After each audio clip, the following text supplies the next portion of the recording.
नमः परमहंस स्वादित चरण कमल चिन्मकरन्दाय भक्तजनमानस निवासाय श्रीरामचन्द्राय जयतु देवो देवकी नन्दनोऽयं जयतु कृष्णो वृष्णिवंशप्रदीपः जयतु मेघा श्यामलः कोमलांग जयतु पृथिवी भारनाशो मुकुंदः श्रीराम राम रघुनंदन राम राम श्रीराम राम भरताग्रज राम राम श्रीराम राम रणकरकश राम राम श्रीराम राम शरणं भव राम राम माता रामो मत्पिता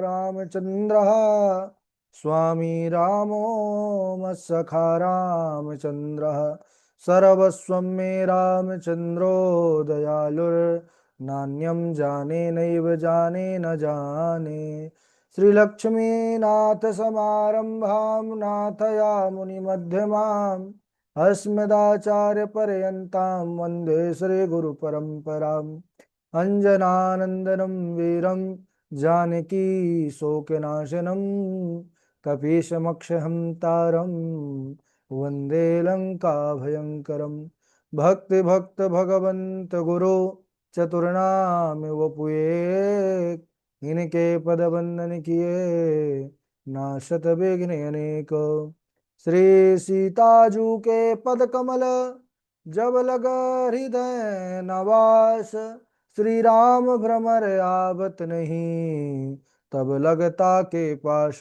बोलिए श्री सीतारामचंद्र भगवान की जय। रामायण श्री राम कथा की जय। गोस्वामी श्री तुलसीदास जी महाराज की जय।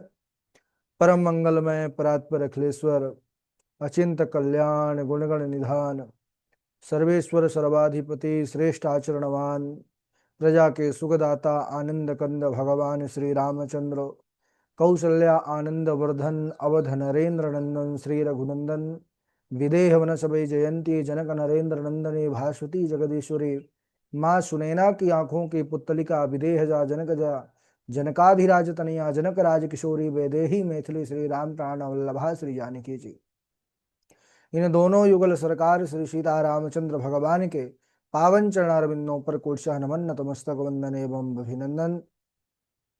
तीनों मैया चारों भैयाओं के चरणों में कोटि कोटि प्रणति। अनंत बलवंत गुणवंत श्री हनुमान जी महाराज के पावन चरण कमलों पर कोटि कोटि प्रणाम।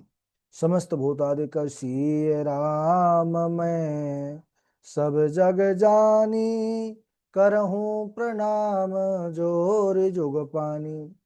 हम सबका परम सौभाग्य की श्री राम कथा की तैयारी का पावन विचार संकल्प लेकर के एक साथ एक स्थान पर जुड़कर इस पावन राम कथा मंदाकिनी पर अवगाहन करने का, इस श्री राम चरित्र गाथा को समझने का, सीखने का सुंदर अवसर जीवन में प्राप्त कर रहे हैं। बड़ा ही आनंद आ रहा है। कल के दिवस पर हम सब प्रसंग पर चर्चा कर रहे थे किस प्रकार से मुनि विश्वामित्र जी आए हैं और महाराज दशरथ के पास आकर के उन्होंने श्री राम को मांगा है। अनुज समेत देहु रघुनाथा निशिचर बध में हो सना था। जैसे ही राम को मांगे महाराज दशरथ जो है कांपने लगे, हाथ जोड़ करके चरणों में गिर पड़े। महाराज आपने क्या मांग लिया? चौथे पन में मैंने 4 पुत्र पाए और राम वैसे तो चारों मुझे बड़े प्रिय हैं, सब सुत प्रिय मोहि प्राण के नाई राम देत नहीं बनत गोसाई। लेकिन राम तो मेरे सर्वस्व हैं। आप सब कुछ मांग लीजिए, मैं एक क्षण में आपको प्रदान कर दूंगा।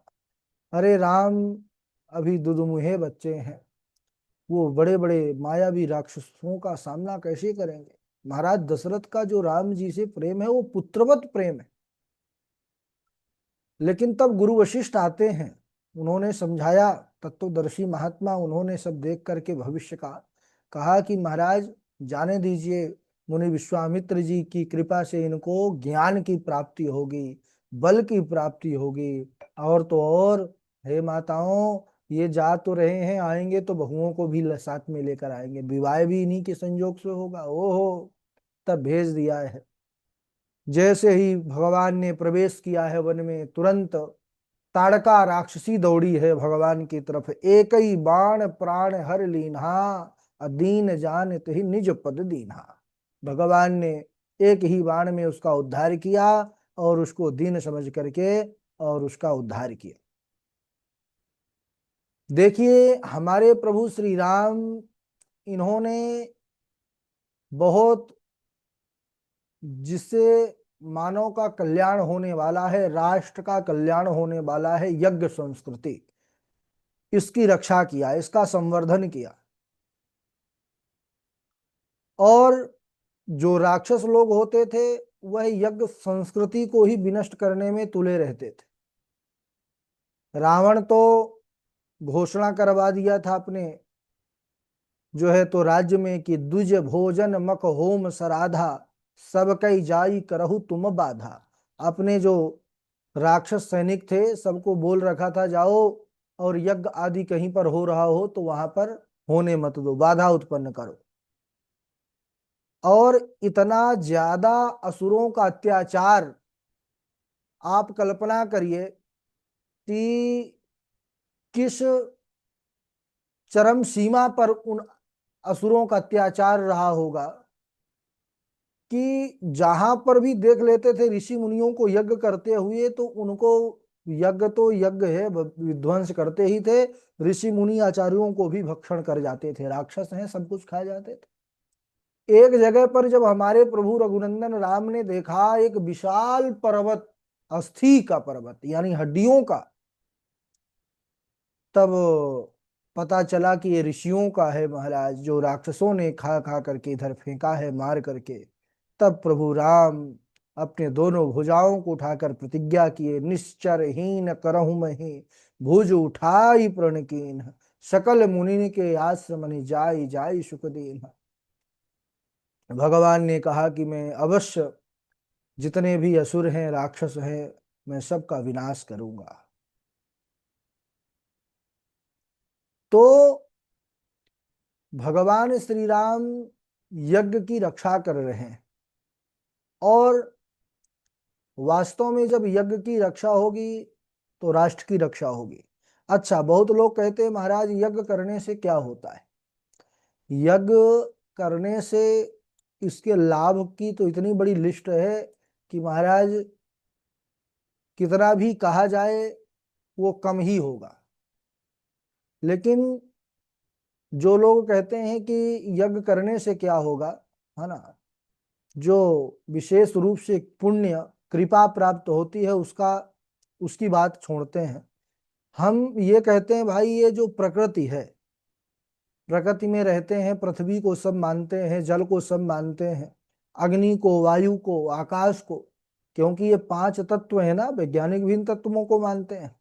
पांच तत्वों से ही हमारा शरीर बनता है, और पांच तत्व अगर ना हो तो जीवन क्या संभव है? धरती ना हो तो जीवन नहीं है। जल, जल ही जीवन है, जगह जगह पर हम लिखा हुआ देखते हैं। अग्नि के बिना जीवन संभव नहीं है। वायु, एक क्षण देखते हैं, अभी महामारी आई थी, वायु वही ऑक्सीजन सिलेंडरों पर जो है तो बिक रही थी, मिल नहीं रही थी महाराज। और आकाश, ये पांचों जीवन के लिए बड़े अनिवार्य हैं। अच्छा, इनको हम ग्रहण करते हैं, इनका उपयोग करते हैं, हर क्षण इन पांचों को हम सेवा में ले रहे हैं, और हम इनको तो उपयोग कर रहे हैं, लेकिन बदले में हम इनको क्या देते हैं? आज के भाषा में कहें तो हम इनको केवल प्रदूषित ही तो कर रहे हैं। यदि हमारे पास रहने के लिए धरती ना हो, है, धरती से ही सारे अन्न औषधि होते हैं, वो ना हो, पीने के लिए जल ना हो, तो कैसे हमारा जीवन होगा? लेकिन बदले में हम क्या करते हैं? तो इसीलिए हमारे ऋषियों ने, हमारे आचार्यों ने बड़े दूरदृष्टा होते थे। उन्होंने इसीलिए यज्ञ की परंपरा को शुरुआत किया कि यज्ञ के द्वारा ये पांचों का शोधन होता है। प्रकृति के जो पांच तत्व है ना, पृथ्वी जल वायु आकाश अग्नि, इन पांचों तत्वों का शोधन होता है। और यज्ञों के द्वारा पृथ्वी जल अग्नि वायु आकाश, इनको हम दैवी शक्तियां मान करके पूजा करते हैं, इनकी कृतज्ञता ज्ञापन करते हैं। यहाँ पर प्रभु श्री राम गुरुदेव विश्वामित्र जी के यज्ञ को सकुशल पूर्ण करते हैं। सुबाहु मारीच दल बल के साथ पहुंचे थे विध्वंस करने के लिए यज्ञ को। सुबाहु को तो भगवान ने एक ही बाण में मार दिया। मारीच को ऐसा बाण मारा था 100 योजन पार जाकर के गिरा, तभी से राम नाम का वो जो है तो प्रेमी हो गया, राम जी का भक्त बन गया। फिर बाद में रावण उसी मारीच को मृग बना करके माँ जानकी का हरण करने का माध्यम बनाया। आप लोग सब कथा जानते हैं, भारत में तो राम की कथा कृष्ण की कथा सबको ज्ञात ही होती है। कहते हैं कि मुनि विश्वामित्र जी जब रावण ओ भगवान श्री रघुनंदन राम ने ताड़का को मारा, तभी उनको पहचान लिया। तब रे से निज नाथ ही जेय चीन्ही, विद्या निधि कहूँ विद्या दीन्ही, जाते लागना क्षुधा पिपासा, अतुलित बल तनु तेज प्रकाशा। ये जो गुरुदेव विश्वामित्र जी ने बला अति बला कई प्रकार की विद्याओं को रघुनंदन राम को दिया है, राघव जी को दिया है, सब विद्या उन्हीं की हैं। फिर भी गुरु के रूप में जो एक कर्तव्य होता है गुरु को शिष्य को ज्ञान प्रदान करना, श्री राम अखिल कोटि के ब्रह्मांड कर्ता शिष्य रूप में मुनि विश्वामित्र जी के चरणों की सेवा करते हुए दिव्य ज्ञान को अस्त्र शस्त्रों को प्राप्त किए हैं। और देखिए, जो यज्ञ करता है और यज्ञ करता के अंदर अगर भावना उसकी श्रेष्ठ नहीं है, भावना ही प्रधान कही गई है, अगर भावना राग द्वेष से युक्त है तो उसका परिणाम भी बड़ा भयंकर होता है। भागवत पुराण में भी आपने सुना, मानस में भी वर्णन है, कई ग्रंथों में कथा आती है, जिसमें दक्ष प्रजापति ने राग द्वेष से बहुत विशाल यज्ञ बृहस्पति सौ नामक यज्ञ का आयोजन किया था और भोले बाबा का अपमान, उनसे द्वेष। तो परिणाम स्वरूप क्या हुआ उस यज्ञ का परिणाम कि भगवान ने वीरभद्र और गणों को भेज करके पूरा यज्ञ उसका विध्वंस करवा दिया। स्वयं दक्ष प्रजापति का भी सर जो है उसी पर स्वाहा कर दिया गया। तात्पर्य यह है कि जब हम यज्ञ करें तो उसमें हमारा जो भाव हो वो सुंदर हो, श्रेष्ठ हो, सर्वजन हिताय सर्वजन सुखाय सर्वे भवन्तु सुखिना की भावना होनी चाहिए। इधर भगवान श्री राम जब मुनि विश्वामित्र जी आगे की ओर बढ़ने लगे तो निवेदन किया कि गुरुदेव यज्ञ तो पूर्ण हो गया, अब आगे हम कहाँ चल रहे हैं। मुनि विश्वामित्र जी कहने लगे, हे राघव, इस यज्ञ को तो आपने पूर्ण कर दिया, अभी एक और यज्ञ बाकी है जिसको आपको पूर्ण करना है, हम वहीं चल रहे हैं। कौन सा यज्ञ? बाबा जी लिखते हैं, धनु से जाग्य मुनि रघुकुल नाथा, हरषि चले मुनि वर के साथा, आश्रम एक दीख मग माही, खग मृग जीव जंतु ताहि नाही। पूछा मुनि शिला प्रभु देखी, सकल कथा मुनि कहा विशेषी। धनुष यज्ञ मुनि रघुकुल नाथा। धनुष यज्ञ कह करके मुनि विश्वामित्र जी राम और लक्ष्मण जो को साथ में लेकर के चल दिए।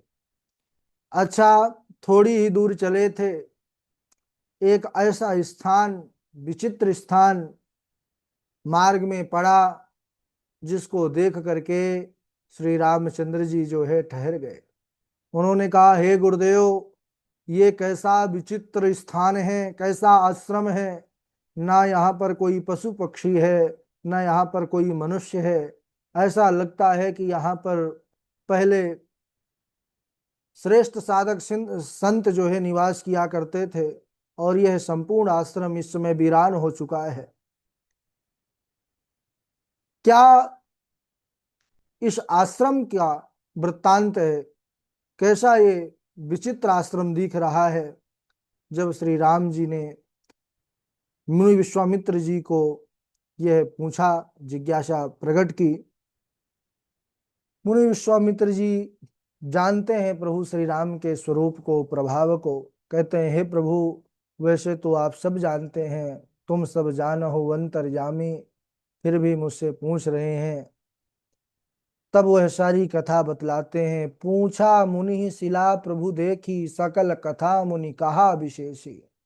उन्होंने बतलाया कि हे राघव, ये बड़ी करुण कथा है। ये गौतम ऋषि यहाँ पर पहले निवास किया करते थे। बड़ा चहल पहल रहती थी आश्रम में। बड़े श्रेष्ठ साधक सिद्ध संत आते जाते रहते थे। उनकी पत्नी अहिल्या, कहते हैं कि वह परम सुंदरी थी, और एक बार अहिल्या से एक छोटा सा अपराध बना, वो भी अनजानवश। तब उनके ही पति ने उनको श्राप दे दिया, और वह जो सामने शिला दिख रही है, पत्थर का चट्टान दिख रही है, यह मुनि पत्नी ही शिला रूप में वर्षों से आपके चरण रज की प्रतीक्षा कर रही हैं। गौतम नारी श्राप बस, उपल देह धरि धीर, चरण कमल रज चाहती, कृपा करहु रघुवीर। प्रभो, यह गौतम ऋषि किनारी श्राप के वश होकर पत्थर का देह धारण किए हुए है। आप अपने चरण रज से इसका उद्धार कीजिए। सहस्त्रों वर्षों से धैर्य धारण किए हुए केवल आपके ही चरण रज की प्रतीक्षा में है। सज्जनों, ये अहिल्या, ये ब्रह्मा जी की पुत्री हैं, और अहिल्या परम सुंदरी। ब्रह्मा जी गौतम ऋषि के पास एक बार धरोहर के रूप में इस कन्या को रख करके आए। अच्छा, वो कन्या जो अहिल्या माता थी, उनका सौंदर्य इतना ज्यादा कि बड़े बड़े देवता भी मोहित हो जाए। इंद्रादि देवता सदा उनको पाने के लिए प्रयास किया करते थे। वह गौतम जी की अच्छी तरह से सेवा करती थी, और बहुत काल यानी बहुत समय बीतने पर ब्रह्मा जी जब महर्षि गौतम के पास आए और देखा कि कन्या की देख रेख जो गौतम ऋषि हैं निर्विकार रूप से कर रहे हैं, मन वचन कर्म से गौतम जी ने उनकी देख रेख किया है, उनका वैराग्य और उनका ब्रह्मचर्य देख करके ब्रह्मा जी प्रसन्न हुए, और वह कन्या ब्रह्मा जी को ही, ब्रह्मा जी ने गौतम मुनि को ही जो है सौंप दिया पत्नी के रूप में, यानी उनका उनसे विवाह कर दिया। और श्राप कैसे मिला, यह कथा तो जगत प्रसिद्ध है कि किस प्रकार से जब देवराज इंद्र छल करके, यानी वह मध्य रात्रि को ही ऐसी माया प्रकट किया देवराज इंद्र ने कि गौतम ऋषि जो है स्नान करने के लिए गए, और गौतम ऋषि का वेश धारण करके ही वह माता अहिल्या के पास पहुंच गया उनका पातिव्रत भंग करने के लिए। इधर गौतम ऋषि आए हैं, आकर के जब देखा तो आवेश में आकर के बिना कुछ सुने, बिना कुछ जाने, उन्होंने श्राप दे दिया कि जाओ तुम पत्थर की हो जाओ। अहिल्या कौन है? आध्यात्मिक दृष्टि से समझने का प्रयास करें तो सज्जनों, अहिल्या बुद्धि है। बुद्धि सतरूपा होती है, 100 प्रकार के रूप बनाती है, क्योंकि ये बुद्धि, इसका बड़ा विचित्र कार्य है ना। अगर यह बुद्धि भगवान के चरणों में लग गई तो उद्धार हो गया, और यही बुद्धि अगर संसार के प्रपंच में फंस गई तो महाराज फिर गर्त में जीवन हो जाता है। और अहिल्या जी से पाप हो गया। देखिए, संसार में कोई ऐसा नहीं है जिससे पाप ना हो, जाने अनजाने में पाप हो जाता है। तो पाप हो जाए ये बहुत बड़ी बात नहीं है, लेकिन पाप को छिपाना ये बहुत बड़ी बात है। हमारे महापुरुष कहते हैं कि पाप को छिपाना नहीं चाहिए और पुण्य को दिखाना या और बताना नहीं चाहिए। और हम लोग सबसे बड़ी ज्यादा भूल यही करते हैं, बड़े से बड़े पाप को तो छिपा करके बैठ जाते हैं, और पुण्य एक माला भी करेंगे महाराज तो पहले तो दिखा करके करेंगे, अगर 10 माला हो गई तो सबको बताने लगेंगे कि आज हमने 10 माला किया या आज हम इतनी माला किए। तो बताने से पुण्य घटता है, और पाप को अगर हम प्रकट करते हैं तो वो पाप कम होता है। तो पाप को कभी छिपाना नहीं चाहिए। अच्छा, पाप को छिपाना नहीं चाहिए ठीक है, लेकिन प्रकट कहाँ करें इसका भी ज्ञान रखना चाहिए। सब जगह पर प्रकट नहीं करना है। महापुरुषों ने बतलाया कि अगर भाई हम सबके सामने, ऐसे लोगों के सामने प्रकट कर दिए तो वहां पर हम जो है हे का पात्र बन जाएंगे। तो कहां पर बताना है? बताना है भगवान के सम्मुख, आचार्य गुरुओं के सम्मुख, और जहां बताने के बाद हमारे कल्याण का वहां से मार्ग प्रशस्त हो। भगवान के सम्मुख और गुरु के सम्मुख, आचार्य के सम्मुख ही हमको अपने जो है गलतियों को प्रकट करना चाहिए, जहां से हमको ज्ञान मिलेगा। उस गलती का क्या प्रायश्चित है, उसको कैसे सुधार करना है, ये वहां से हमको सुंदर सीख प्राप्त होती है। तो माता अहिल्या से भी अनजान में, जानकर तो नहीं किया क्योंकि गौतम ऋषि का वेश धारण करके ही आया था देवराज, तो अनजान में पाप बना। और आज भगवान श्री रघुनंदन, अकारण करुणा के सागर प्रभु, विचार करिए ये श्री राम जी कितने कृपालु हैं हमारे। जनकपुर जाने के लिए एक ही मार्ग नहीं था, है ना, कई कई सारे जो है तो स्थान से वहां तक जा सकते थे, लेकिन प्रभु श्री राम, इसीलिए कहते हैं कि राम जन्म के हेतु अनेका, प्रभु के अवतार के अनंत कारण हैं। कुछ कारण तो बाबा जी ने लिखा, गिनाया, लेकिन इतने कारण हैं कि कहा नहीं जा सकता। 9 दिन की कथा केवल कारणों में चली जाएगी, लेकिन कारण समाप्त नहीं होंगे। राम कथा के अलावा भी जो अन्य अन्य भक्तों का चरित्र आता है, उसमें कैसे राम जी ने उन पर कृपा किया, तब समझ में आता है? वर्षों से अहिल्या जो है पत्थर की शिला बनी बैठी है कि कब मेरे राम आएंगे, चरणों का स्पर्श कराएंगे और मेरे जीवन का उद्धार करेंगे। और आज राम आए हैं। प्रतीक्षा जिसने किया है उसने भगवान को पाया है। भगवान श्री राम आगे बढ़े और जैसे ही अपने चरण रज का स्पर्श उस शिला से कराए हैं, वह शिला शिला ना रही, वह दिव्य मुनि पत्नी जो है माता अहिल्या का रूप जो है प्रकट हो गया। माता अहिल्या सामने अपने प्रभु को देख करके इतनी प्रसन्न होती हैं और बड़ा जो है भाव विह्वल हो जाती हैं प्रभु के स्वरूप को देख करके, प्रभु के स्वभाव को स्मरण करके। कि धन्य है कृपालु, आप जैसा कृपालु। मेरे पति ने ही मुझे श्राप दे करके पत्थर का बना दिया, लेकिन धन्य है आप सबके पति परमेश्वर हो, आज आपने यह प्रकट कर दिया।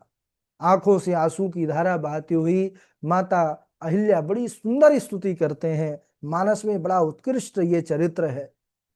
पर सत पद पावन, शोक न सावन, प्रगट भई तम पुंज सही, देखत रघुनायक जन सुखदायक, सनमुख होई कर जोर रही, अति प्रेम अधीरा पुलक शरीरा, मुख नहीं आवई वचन कही, अतिशय बड़ भागी चरणन लागी, जुगल नयन जल धार बही, जुगल नयन जल धार बही। राघव जी ने अपने चरण से उस शिला को स्पर्श किया और तपस्विनी अहिल्या का उद्धार किया है। अहिल्या पर पुरुषागमन रूपी पाप से अपावन हो गई थी, तो सबसे पहले मेरे प्रभु ने उसको पावन किया। पर शत पद पावन, और उसके बाद शोक से वह भरी हुई थी, दुख से भरी हुई थी। किस दुख से? पति के त्याग से। पतिव्रता पत्नी और पति का वियोग, उसका दुख। सबसे पहले तो भगवान ने उसको पावन किया, और उसके बाद बाबा जी ने लिखा है, पर सत पद पावन, शोक न सावन। और फिर माता अहिल्या के शोक का भी मेरे राम ने हरण किया। जो श्राप जनित पति वियोग से वह दुखी थी, शोक युक्त थी, भगवान ने उसको शोक रहित किया। माता अहिल्या अत्यंत प्रेम के कारण अधीर हो गई। उनका शरीर पुलकित हो उठा, मुख से वचन नहीं निकल रहा, आंखों से झरझर आंसुओं की धारा चल रही है। विचार करने लगती हैं कि मेरे स्वामी ने मुझे श्राप जो दिया था, उस समय तो मैं बड़ी दुखी हुई कि मुझे कितना कठोर दंड दिया मेरे स्वामी ने, मुझे पत्थर का बना दिया। ऐसा कौन, किसका पति ऐसा करता है? लेकिन आज जब मेरे सामने त्रिभुवन सुंदर आप आ गए, आपका यह माधुर्य रूप माधुरी का दर्शन करके आज मुझे लगता है कि मेरे पति ने मुझे श्राप नहीं, मुझे वरदान दिया था। मुनि श्राप जो दीन्हा, अति भल कीन्हा, परम अनुग्रह मैं माना, देख्यहु भरि लोचन, हरि भव मोचन, इहीं लाभ शंकर जाना। बड़ा सुंदर माता अहिल्या प्रभु श्री रघुनंदन राम के चरणों में प्रणत निवेदित करती हैं, बड़ी सुंदर स्तुति करती हैं, और उसके बाद भगवान का आशीर्वाद प्राप्त करके पति लोक हो जाती हैं। बड़ी सुंदर चर्चा है, समय हो चुका है, इसलिए आज यहीं तक। आगे का प्रसंग अगले दिवस। अब हमारे राम प्रभु जनकपुर नगरी पर पहुंचने वाले हैं। वहां भी आनंद ही आनंद है, क्योंकि अब प्रभु श्री राम का सुंदर विवाह का हम सब दर्शन करेंगे, कथा का श्रवण करेंगे। आइए बारी बारी से जो कल के दिवस में आप सबने चौपाई तैयार किया है उसको सुनाइएगा। आज मौसम थोड़ा सा बारिश का चल रहा है, तो नेटवर्क की तो समस्या नहीं है, क्योंकि ठीक है, वाईफाई को दिक्कत नहीं है, लेकिन जुड़े कम लोग हैं, तो हमको लगता है हो सकता है इसका कारण यह हो। चलिए, सबसे पहले इंदु पराशर जी हैं, और उनके बाद मोनिका झा जी हैं, सची तिवारी जी हैं, कृष्णा जी हैं, उन्नति मिश्रा जी हैं, हर्षिता जी हैं, मंजू शर्मा जी हैं। चलिए सुनाइए, स्वागत राधे है। राधे गुरु जी, प्रणाम। राधे राधे राधे।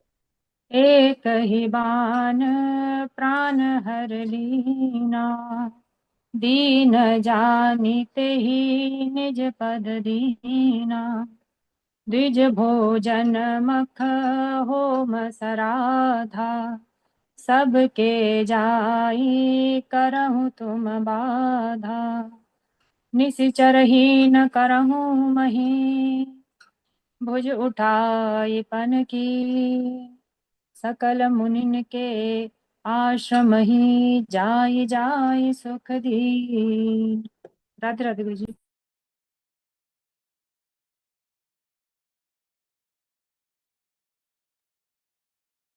अब आपको फोन कर देगा। ठीक है, मोनिका झा जी सुनाइएगा, फिर मंजू शर्मा। राधे राधे गुरु जी।